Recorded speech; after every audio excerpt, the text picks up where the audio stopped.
اعمال کا وزن کس طرح ہوتا ہے؟ جیسے میں نے گفتگو میں ایک بات عرض کرنے کی کوشش کی تھی کہ ایک چیز ہوتی ہے کوالٹی، ایک چیز ہوتی ہے کوانٹٹی، تو یہاں پر کوانٹٹی کی بات ہو رہی ہے یا کوالٹی کی بات ہو رہی ہے؟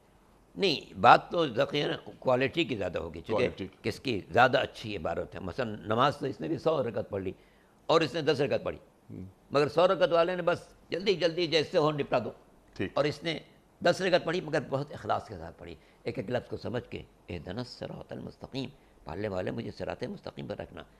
تو میری زندگی اتنی ہمیشہ ہو، گھر میں رہوں تو صراط مستقیم پر رہوں، بازار میں جاؤں تو صراط مستقیم پر رہوں، دفتر میں جاؤں صراط مستقیم پر رہوں، ساتھیوں سے ملوں صراط مستقیم پر رہوں. تو جو کامل معرفت کے ساتھ نماز پڑھ رہا ہے، اگرچہ اس کی نماز 10 رکعت ہے، لیکن اس 100 رکعت سے بھاری ہے کہ جو بے معرفت ہو، جس کو اندازہ نہیں کہ میں کیا پڑھ رہا ہوں. جیسا کہ امام حرم سید الساجدین حضرت زین العابدین علیہ السلام سے ایک روایت منقول ہے، آپ نے فرمایا دیکھو نماز ایسے پڑھو جیسے تم اللہ کو دیکھ رہے، اور اگر اتنی معرفت نہیں ہے تو کم از کم یہ تو پیش نظر رکھو اللہ دیکھ رہا ہے. سبحان اللہ.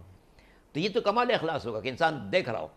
جیسا کہ کسی شخص نے مولا سے پوچھا کہ کیا آپ نے اپنے رب کو دیکھا؟ فرمایا ما عبدت ربا، میں نے ایسے اللہ کی عبادت ہی نہیں کی جس کو نہ دیکھا ہو. سبحان اللہ. آنکھوں سے؟ کہا نہیں، آنکھوں سے کوئی نہیں دیکھ سکتا، میں نے قلب کی نورانیت سے اس کو دیکھا. سبحان اللہ. تو اللہ کو پیش نظر رکھنے والا انسان اخلاص کی اس منزل پر ہو کہ اس کو کچھ نہ نظر آئے سوائے خالق کے. چلنا پھرنا اٹھنا بیٹھنا، ان صلاتی و نسکی و محیای و مماتی للہ رب العالمین. گھر میں اگر بچے کو پیار بھی کر رہا ہے تو اس نیت سے پیار کر رہا ہے کہ میرا مالک اس سے خوش ہو جائے.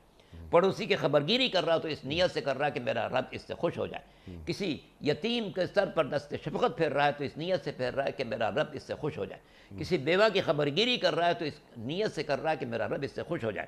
راستے کے پتھر ہٹا رہا ہے تو اس نیت سے کر رہا ہے کہ اللہ میرا خوش ہو جائے.